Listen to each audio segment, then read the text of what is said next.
and it's Miss K, founder and owner of K's Little Einstein Academy. So it's the first Friday of Summer Literacy Live. And of course, as I promised, we will have two lovely offers every Friday. So today, our first author will be Miss Julia Royston. So she's going to introduce herself, obviously, and tell a little bit about her book and read her story. So go right ahead.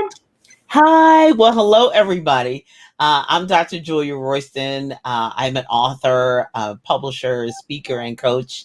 And I'm super excited for the opportunity to be with you today. I've been writing for about 15 years. And I've had two publishing companies, one for 13 years and the other for 5 years. So I write and I publish and I coach, and I love to speak about books and reading. Another thing that I'm really ecstatic about is that I'm a retired teacher and I'm a retired librarian. And so I'm super excited about anything about literacy. And thank you, Ms. K, for the wonderful opportunity. And that happens to be one of my middle names. I have two of them. So Julia A. Royston. A is for Ann, and then my other middle name is Kay. So when I knew I was in trouble with my parents when they would say my whole name, Julia Ann Kay. So so that's kind of the way that would go. Now, if you want to get in contact with me, this is one of those solo.to/Julia A. Royston is where all my social media is, all my websites, all my information is there, email, everything, all my bookstores. I have a children's bookstore. I have a general bookstore. I have a Julia Royston only bookstore. So I write, I've written 60 books, as I said before. So there is just a place for everything you want to know about Julia Royston, and hopefully links to BK Royston Publishing and Royal Media and Publishing and the coaching community, the Book Business Bosses, where we help you get your message to the masses, turn your words into wealth. Well, today we're going to be talking about a children's book. And this is really two in one. And so the book that I'm going to be reading today is called The Book Bear. The Book Bear. And I don't draw, so I did not illustrate it. And so we'll talk a little bit more about illustrations and all of that good stuff. But one of the highlights too, the Book Bear is not only here on the cover of the book, but I also have, with every purchase, there's a cute BK Royston publishing bear that comes along with it. It's very soft and very cute. So let's get right down into the story.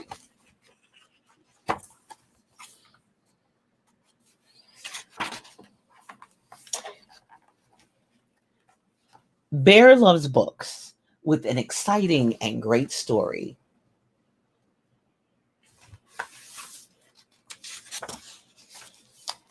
Bear loves books where good wins and bad loses in the end.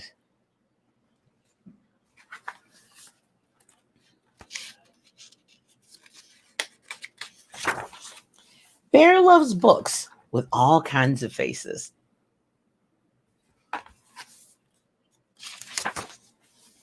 Bear loves books to discover new people and places.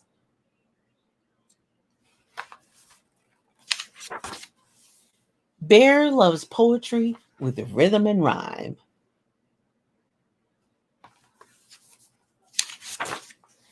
Bear loves books that count or keep time.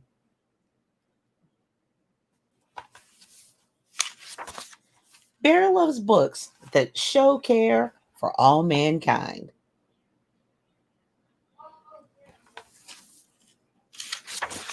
Bear loves books outside with nature. Read about a tree or all of life's creatures.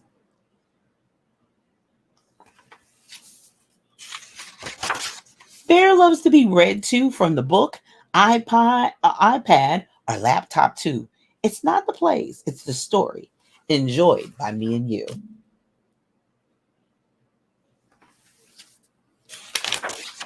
With the laptop and Book Bear, we can travel the world and go anywhere.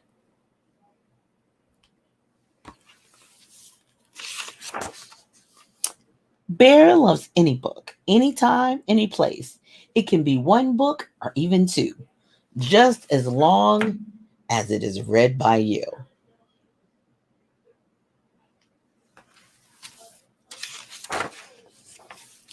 The end. Now, in the back of the book, you have an opportunity to draw your own book, or your own story or anything else you like about anything in this book, or your own story as well. So, with every purchase of the book bear comes along with it. It's short and sweet and straight to the point, but I really enjoy reading. As I said earlier, I'm a retired teacher and librarian, so I'm all about books, and definitely all about my book bear, and all types of books by all types of children everywhere. Thank you so much. I appreciate the opportunity.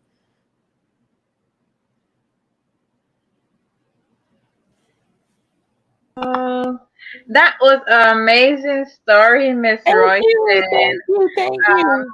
so I have some quick questions for you, and everybody knows this. I always come out with the four main questions. So the first one is, what inspired you to write the book that you just read today? Well, honestly, I was at my hairstylist, and her daughter has. I used to do a lot of book fairs in the malls, of course, before COVID, and so they would always come to my book fairs and buy my books. And she said, have you ever had thought about having an animal or some kind? I said, I'm not really into animal things, stuffed animals. I don't have any biological children of my own. But she said, "Oh, but a cute BK Royston bear would be so cute." And I said, "Well, then I have to write a story about it." And that kind of, so I even in the introduction even talk about, a conversation in the salon chair, and here we are. So I give her a lot of credit in my area for the idea for the book. But she said, "I just gave you the idea. I didn't know you was really gonna do it." I mean, and I said, "Yes, I find that it's really inspirational. When I get an idea, I usually move upon it really quickly. I mean, I usually don't waste a lot of time going back and forth. And one of the things, even though it highlights the bear, I also wanted to not only just have the stuffed bear, but I wanted all children to be represented, all different ethnicities, for inclusive purposes. But I also want the child to be able to see themselves. And I always think that's really, really important. And so that really inspired me, because I've taught for 22 years. So I've seen all different kinds of children, but I also know when they don't see themselves, they don't make a connection with the book. And so it doesn't draw them in. So not only different kinds of books to be read, but also different kind of children are located on the pages of this book. Beautiful, beautiful. So the next question is, which is kind of related to what you just responded, is what message would you like to leave kids with, especially with literacy?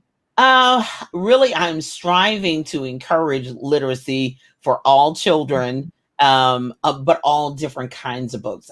One of the things, even before I could read, my mother took us to the public library a lot.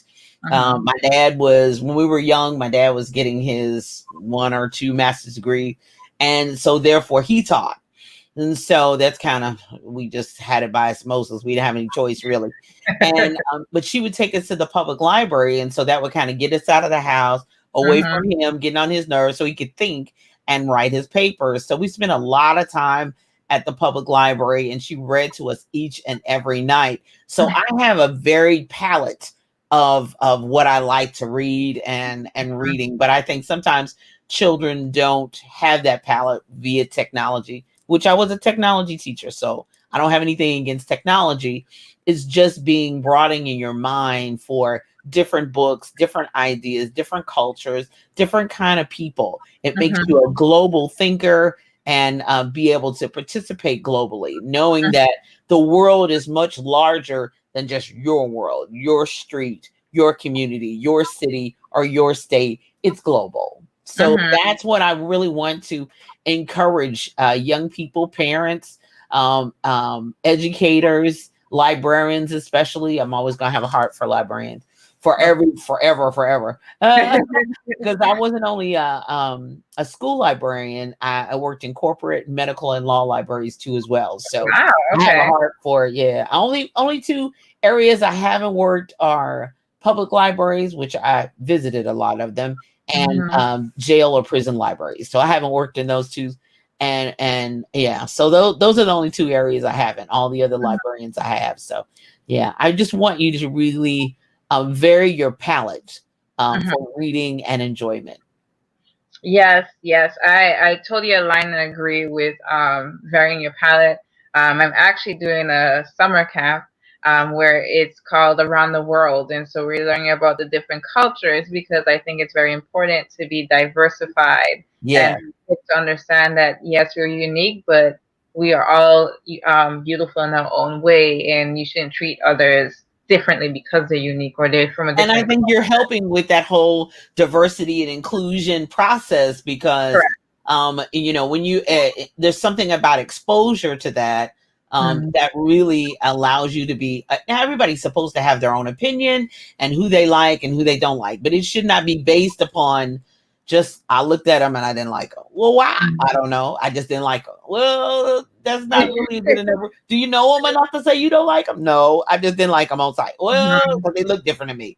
No, that's Yeah. not that Yeah, you know so that. I'm reaching the target group of 2 to 6. So then Um, they are more understanding or they get to understand yes, that. oh yeah, you're getting them young and you're getting them early, which is a great thing. And then you have fun with it. That's my goal. I always Yeah, have fun while we learn. that's right. That's right. That's right. Get them uh, captured to enjoying learning because I mhm, always get frustrated when I would get kindergarten because my last 12 years I was in K-5 school mhm. and I'm like, how can you be bored? How can you be mad about learning? You 5. I mean, how does that work?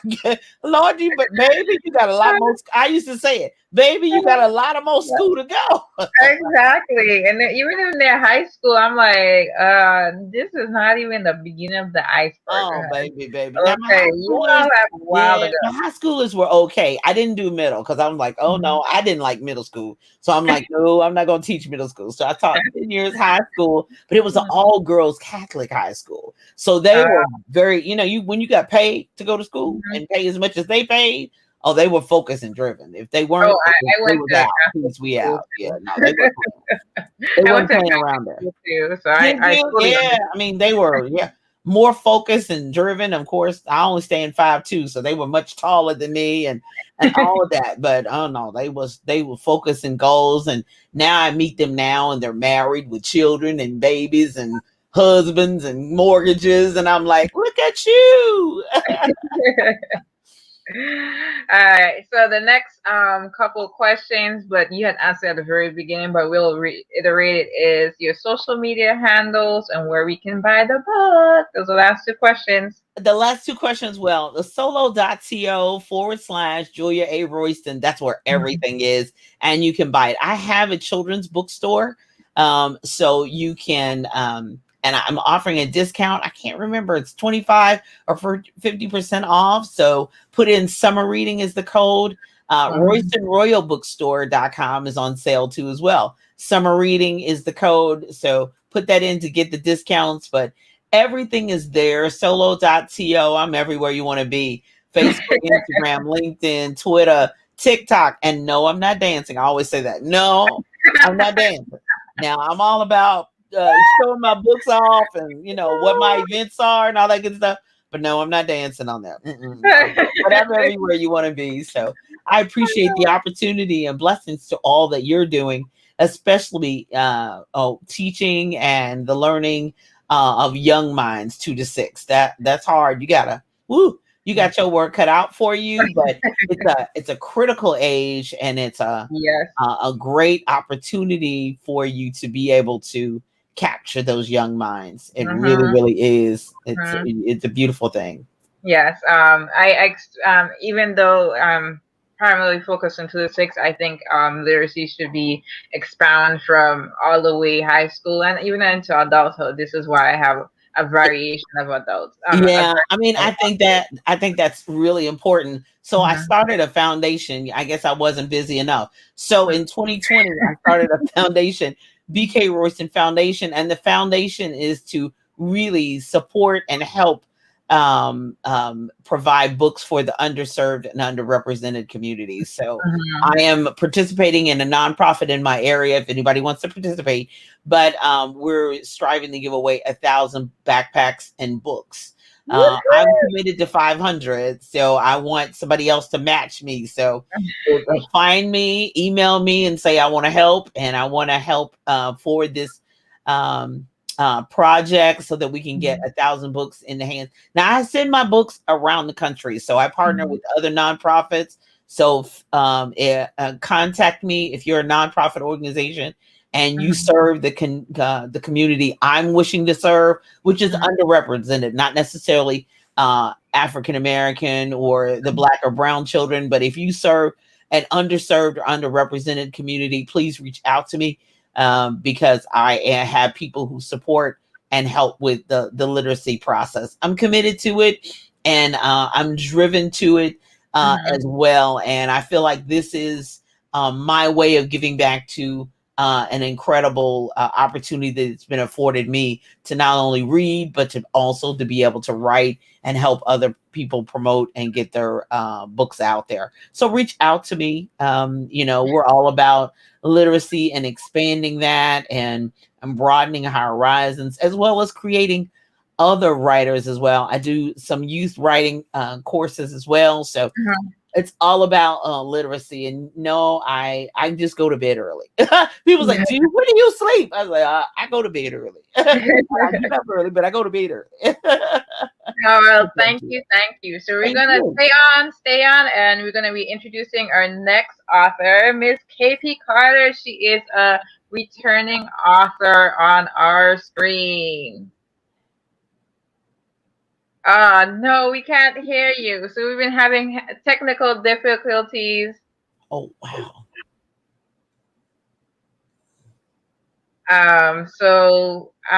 Do you have your book? Because you said you were going to share the screen. So maybe we could share the screen and I can try to read it that way.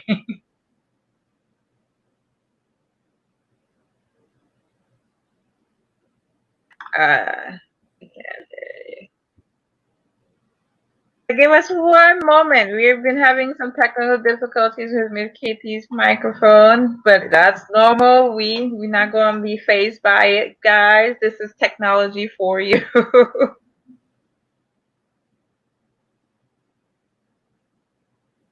Yeah, okay. Okay, so she just left and see if she can try to come back in. I So, hope so. on this beautiful Friday, well, it's kind of rainy over here. Anybody has any fun plans this weekend, guys? Because I'm going to do my first day of summer camp tomorrow. I'm going to be hunting that off until it ends. Oh, wow. That's so great. That's so awesome. Summer camp. Oh my gosh. So are you full? Are you accepting any new students? Accepting new students. Yeah.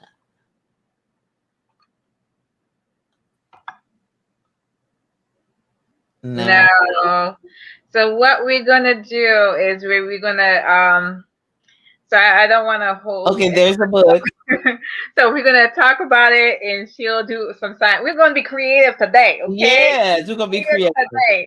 So you guys have been you have seen Miss Carter. She's been on here, and so we have her first book is The Great Camp Caper. Caper. Yes, with Lizzie B. Hayes. Lizzie B. Hayes and The Great Camp Caper. And then the second one that we had was Summertime with Lizzie B. Hayes. And this would have been a perfect book. I know. The character in the background. She is in both books. One moment, let me see if I can pull up some stuff because. Does that matter? Can you hear me? Yay! There we go. Wonderful. Yay! Oh my goodness. Wow. So I'm so glad. So I'm going to get off. So I'm going to stop my camera and. I'll just remove you from the screen. You hang on tight, and I'll just be there. I Woo! am so happy we finally got this together, and I Yes. so enjoyed Dr. Royston. We're going to have to connect after this. You can believe that. We'll be connecting. So I'm KP Carter. Let me just get right to it. I am the Literacy Whisperer, and what I do is energize and elevate children to become competent, confident readers. Yes. And like my previous fellow author, I'm also an educator. I was in education for over 35 years. I was a classroom teacher, reading specialist, and before I retired, I was the director for language arts and testing in my school district. So let me just get started. I went a little backwards there. Last year, I shared Summertime with Lizzie B. Hayes. This is a middle grade series, historical fiction about growing up in Newark, New Jersey during the 1960s. And it takes place, book one, during the summer of the 1967 rebellion or revolution, uprising, riot, had many names for it. And it's just about an 8-year-old, 3 generations of her colorful family, and how they managed through that summer. So in book 2 is what I want to share with you tonight is Lizzie B. Hayes and the Great Camp Caper. Now, in book 2, Lizzie's off on another adventure. She's away at Girl Scout camp for 2 weeks. Imagine this, being away from home for the very first time, no loving family around you, and there is a bully in the cabin with her. And to make matters worse, Lizzie and the bully get lost. Coco is her name. They get lost on an overnight hike. I decided that tonight I wanted to read chapter 10. I wanted to let you know what happens when Lizzie gets to Camp Chictawanga. Okay? July 14th, Saturday. You don't need to know what time it is at camp, Mommy said last night while I finished packing my toothbrush and my toothpaste and my soap. Mommy, please, I promise I will take care of it. I was dying to take my birthday watch with me. I said no, Mommy insisted. How would she know if I took the watch or not? So I decided to stuff it down into my backpack. The next day, we got on the bus to Camp Chictawanga, and Mr. Mike drives underneath the Camp Chictawanga sign into the parking lot at 3:45 p.m. sharp. How did I know what time it was? Because I had on my trusty Timex birthday watch. Wake up, Brenda. We're here. You got to see this. Oh, stop. Leave me alone. Green grass, trees, and wide open space sprawl in every direction for as far as I can see. Camp Chictawanga is nothing like I had ever seen, not in Newark, not like in South Philadelphia last summer, not anywhere. And here they are pulling up in the bus to Camp Chictawanga. Girl, we're here. Wake up, I say to Brenda, shaking her excitedly. Mr. Mike slows down the bus and parks next to a small brown and white cabin with a green and white sign marked Office Infirmary. He grasps the handle, opens the door, and climbs down the stairs of the bus. After stepping on the dirt path, Mr. Mike stretches and walks to the side of the bus, and he opens up the gigantic trunk underneath.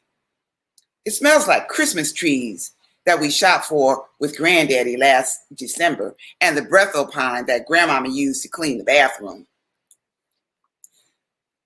Just then, a lady, she looked like the boss of the camp. She hops on the bus, and her emerald green shorts and her bright white blouse sag loosely around her pale, tall, lanky body.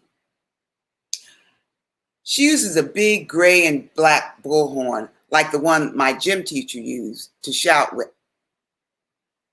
But guess what? She jumps on and starts shouting at us. All right, everybody, wake up, look lively. My name is Maggie. I'm the director of Camp Chictawanga. Welcome. When I call your troop number, get off the bus, grab your bags from the trunk, and line up next to the tree that matches your number, Maggie shouts. Why is she shouting at us? We haven't done anything wrong yet. What's her problem? This Maggie is no joke. I'm not quite sure how to take her, but I know I better follow her directions. When I hear my name, I gather my things from the seat, sling my little black carry-on bag across my shoulder, and rush down the aisle to the front of the bus. Then I hear, Coco Jefferson? Maggie shouts. Wait, what? Oh my goodness, not that lemon-sucking, sour-faced girl. She's not in my group. Ugh. Get your things, line up next to the tree, and hurry up to the cabin, unpack, wash up, change your clothes, and be ready for dinner at 5 p.m. sharp. Maggie shouts again at me, Coco, and the other 2 girls in my group. We all rush off the bus to get our things from the trunk. We all rush to get to the tree. That is, all of us except Coco Jefferson. She's taking her sweet time. I make a beeline to the tree, drop my duffel bag, and slap the tree with the palm of my right hand. Yes! I'm first in line. From the sound of Maggie's voice, I know I don't want to get on her bad side. Where do you think you're going? I'm leading the group up to the cabin. Coco says as she's huffing and puffing, and she finally catches up to the rest of us. She's taller and chubbier than me. Well, she's taller and chubbier than most of the other girls. I was here first. I know she's not trying to push me out of the way. She may be tall, she may be chubby, but she doesn't know Lizzie B. Hayes. So what? I'm here now, and you better get behind me, Coco growls. Well, trouble is not something that I want, not on the first day. Maybe if I trip and fall in the dirt, Maggie will rush over and help me and put me back at the front of the line. Nah, bad idea. I might bust my lip and scrape my knees for real. Didn't you hear me? Coco repeats. She narrows her eyes like the tiny slits when the window blinds are almost shut. She crosses her arm over her chest and hisses, I said, move. Oh no, she's really trying to scare me. Who does she think she is? I'm fired up and my head feels like it's just going to pop off. I slide over a little bit to let Coco get in front of me though. As she brushes past me, Coco rolls her eyes hard with that you better move look on her face. And straining as hard as I can, I roll my eyes right back at her. And a sick feeling comes over me, a feeling like these 2 weeks are going to drag by. So that was chapter 10 of Lizzie B. Hayes and the Great Camp Caper. It goes on to talk about the things that happen while they're at camp, how they get lost, how Lizzie and Coco interact with each other, how Coco teases her. I even get into what happens to make a person become a bully. So I hope you enjoyed that little segment of my Lizzie B. Hayes series. Later this month, I'm having a celebration because it's my book series anniversary. On June 18th, I'm having a birthday party, a virtual birthday party. And you can find out if you go to my website all about how to join the fun. And my website is KP Carter Writes, WRITES.com. So thank you. All right, Miss KP. I am so glad that you were able to get on and read the chapter. I was so excited. I was like, woohoo! And so questions like I asked Miss Royston, what inspired you to write this particular book, because it is a series? So after writing, well, first of all, I decided to write, period, because I wanted to help children see themselves in books. I am been in education for many years, and there is a dearth of books that have African American children in them that are just living their ordinary lives. Mm-hmm. And so that was my motivation to get started. When I finished the first book, I knew I had other books and stories to tell about Lizzie. So I came up with Lizzie B. Hayes and the Great Camp Caper. My next book is Lizzie B. Hayes and the 7th Grade Secret. Ooh, so there's a secret. Yes. All right. And so that is beautiful. Like I said before, I love your books. Even though they're a little bit older, we have older audiences, so it doesn't matter. Everyone is welcome. My next question is, what would you like to inspire kids with? What would your inspiration be for them, or your message is the proper term? So my message is to, first of all, never give up. Believe in yourself. Through the story that I'm telling in Lizzie, she's living with an extended family. And I want children to understand that families come in all different types of sizes and shapes. But as long as there's love in them, you're good. And I want children to be able to process different situations that they have in life. My books are for children ages 8 to 12. So it helps them to see themselves or see someone that they know. Yes. Yeah. Beautiful. I like it. And the last two miraculous questions is, where can we find you on social media, and where can we purchase your book? So my website is kpcarterwrites, WRITES.com. That has all of my information on there. I'm on Facebook. It's all KP Carter Author, Facebook, Instagram, and Twitter. And I heard Dr. Royston say she's doing TikToks. I did do a dance on one of my TikToks. I'm like, okay, no more dancing. It's only for people that have preference and you feel comfortable with it. Yeah. I just started TikTok and I'm just like, I can't keep up with y'all. Like, this is a lot to keep up with. There's a lot to keep up with. But can be purchased on my website and Amazon, Barnes & Noble. I also am on Kobo because the book is in it's an ebook format as well. Okay. All right. So I think that's it. It's Friday, and so we're gonna wrap it up and say bye from everyone. Let me add back Miss Julia and say happy Friday, everybody. And thank you both beautiful ladies for being on here. Stay on, and we're gonna say bye to everybody. Thanks for being here.